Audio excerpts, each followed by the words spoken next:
Hello, good afternoon. This is Diecast Loon. I hope you're all doing well. Welcome back to another episode of Vintage Diecast Monday. And this week is going to be all devoted to Corgi. I've picked up three, I want to say unique. At least two of them to me are different and unique. And one of them I have seen before. But anyway, we are doing Corgi this week. So stay tuned. And also, just before I get into the video, I have got my channel stickers at last. I think I've got about 100 or so. But here are some channel stickers. So what I'm going to do is every time I do giveaways, which I'm going to be doing giveaways at least once every 3 weeks to a month, like I said on this particular medium, on the diecast, on the vintage diecast Mondays episode, I'll be giving these away with the giveaways basically. Or if anybody wants some, I can send them.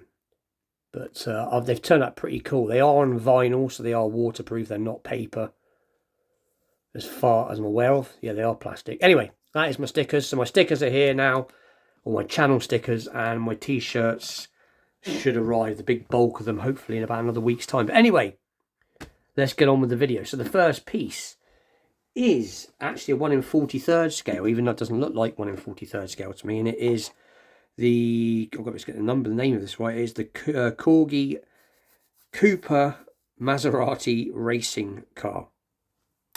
It's this. Let's give it an extra zoom on. So I've seen this and ummed and ahed over it.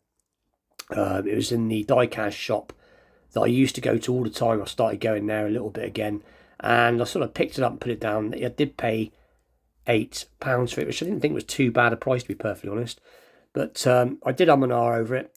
It's not mint, but it is all there. It does still have its paper stickers.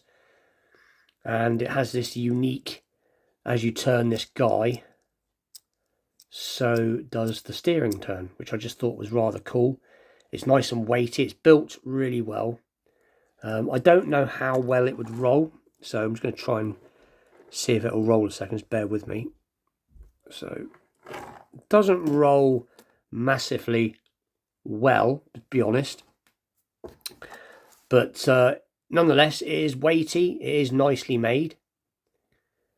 So there you go. Looks like you've got the Maserati logo there on the base, but it is based on. So it is a racing car. So all I've managed to basically find out about this car is it's the number. So its actual number is 156. So that's the number as in relation to the actual product. Named the Cooper Maserati racing car number 3, and they did these in a couple of colours. They did I think is it a blue? Actual fact, I want to just show you.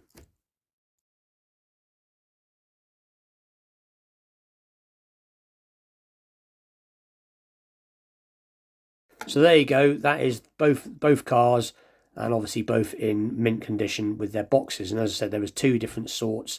I didn't go right into the research to see how many others they made, but this particular one, they did 2 as far as I'm aware of. But like I said, it was great details. Engine's nice, cool exhausts. Now this car was produced from 1964 to about 1969. And to find one of these mint in box in any colour, you're looking to pay between 80 and 90 UK pounds, which is quite expensive. But pretty cool. And like I said, not the scale that I usually collect. I collect me personally, I collect a 1/64 scale or 3-inch, because most toy cars come under the 3-inch scale, and this is just a little bit larger, but I thought it was too good to leave behind. So that is the first piece. Something a bit different. The next piece is this rather interesting. Now I believe this is a Corgi Juniors, and it is, I have to little look underneath, the Ford GT70. And as you can see, it has got £2. I don't know why it seems to stick them to the cars. I wish he wouldn't, because if the paint's old, it can pull it off, but at the moment.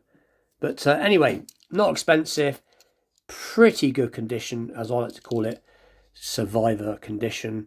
And this is known as this is on the bottom, it says crawlers. So introduced in the 70s, Corgi crawlers were a line of diecast racing toys that were advertised as Corgi Juniors with sound. So obviously, I suppose when you pushed it on the carpet, it would make a noise. And I don't remember having these as a kid, if I'm completely honest. But again, really cool. I just thought, why not pick it up? It's all there. And you've got this opening bonnet like that, which is actually quite a nice fit. And it does have suspension still. It still rolls really well. And I suppose on a carpet, if you were to push on it, it would make that sort of noise a little bit like a frog. And they did all different sorts of cars. They did race cars, and I'm not quite sure the whole range, but I know they did this particular piece in different colours, so you could get it in, I'm trying to think what colours they're in, green, light blue, what else was there? It was like a gold colour. There was quite a few colours of this, I believe. Orange, that's right, there was an orange one. Orange, gold, blue, green, I believe. But again, something different, pretty cool, and not expensive. So that is the Corgi Juniors Crawlers Ford GT70. Bit of a mouthful. And the third piece for this week, again, it's got this sticker stuck on top, and I paid £3 for this. And I had to get it because apart from the fact I was doing Corgi this week, I just thought it was cool because it is the AMC Pacer. And you don't see many AMC Pacers, really, do you? You know, I know there's, I'm trying to think who does it. Is it Johnny Lighton does one? Probably Greenlight, I can't remember now. There is a Wayne's World version going around. That's right, Hot Wheels do a sort of a Hot Wheels version, which is almost, obviously, like a custom version. But this is a pretty good example of the AMC Pacer. You know, they were compared to, was it like to a greenhouse, I believe, with all the glass. But this is the burgundy version with the blue glass and the chrome interior. So this particular one, Corgi Juniors, number 62, AMC Pacer, produced from 1982 to about 1985. So not massively long. And again, this came in a series of colours. Burgundy, they did a green one, a light blue, a dark blue, and I believe a brown, possibly. But quite a crude casting, but still pretty cool. So there you go, Corgi Juniors AMC Pacer, and it does still roll really quite nice. And by the 80s, at least the early 80s, this is when Corgi did have quite a cheap feel to it, or at least the Juniors had a little bit of a cheap feel to it. You know, you could sort of this plasticky bases, but they did still turn out some pretty cool castings. They did. But my particular favourite when it comes to the Corgi Juniors, or the Corgi Whiz Wheels, is this one of Whiz Wheels? No, it's just a Juniors. And I think they dropped the Whiz Wheels line, possibly in the 80s, and it just became Corgi Juniors. But I like the earlier Whiz Wheels from about the 1970 up to about the late 70s, because most of them were metal bases and quite a substantially made and quite a nicely made car. But they were feeling the pinch, like a lot of cars were, with the Hot Wheels putting sort of pressure.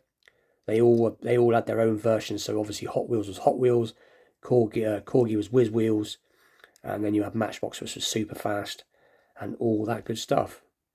But so anyway, 3 interesting pieces, if you like Corgi. Like I said before, I'm not an expert on Corgi, so don't shoot me if I've got it wrong, but I am learning. Like I said, Matchbox is my main thing, but it is cool to pick up some different pieces. And that brings me to the last bit before I finish the video off. So, as I've said before, I am going to be doing giveaways at least once a month. I'm hoping to do at least once a month. I've already done one. Chris from Chris's Junkyard Designs has won my first giveaway. Hopefully the car will be with him very soon. I have got my channel stickers in at last. So there you go. They are vinyl. so they are waterproof. So, and my plan is, every time I do a giveaway or what have you, or a custom, whatever I do, I always put in a couple of stickers in. And if people want stickers, you can contact me on my email address. Is on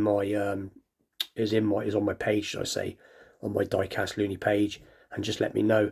And like I said, I've got t-shirts. I'm hoping to get some mugs soon.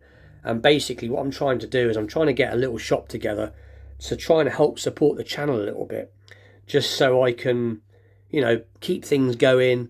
And also I want to try and get some of this cool vintage stuff that I have doubles of. And obviously I can't collect everything, so there's going to be some vintage pieces that I'm going to be basically picking up, and then we'll probably be wanting to get rid of. Like I said, to try and, because I keep getting people ask me, I get a lot of comments asking me, how do I how do they get hold of the cars? Do the shops that I go to, do they ship abroad? What have you? And I thought, well, why not? If I can help people out, you know. So like I said, my shop isn't open yet, but I will have a little shop attached to my channel very soon where you'll be able to pick up merch, t-shirts, cups, and there will be vintage pieces on there, and Matchbox, Corgi, etc., and obviously some restored pieces as well, and all that good stuff, just to sort of help support the channel. That is what I'm trying to do, to try and just basically keep it going, keep the vintage weekly episode going. But anyway, with that, zoom out. Please like, share, subscribe. Stay tuned for more vintage Diecast Mondays episodes. I will be doing a challenge video tomorrow, because I think it was Charles from Charles Diecast Garage has put out a challenge, so I'm going to have a go at doing that tomorrow. And then Sunday this week I'm going to be doing a premium unboxing. I've got a really cool team transport I've just picked up today for a video for the end of the week. Then again, I might do it tomorrow, you never know with me. But with that, I'll see you all very soon. Thank you very much for watching. Thank you for supporting, and take care.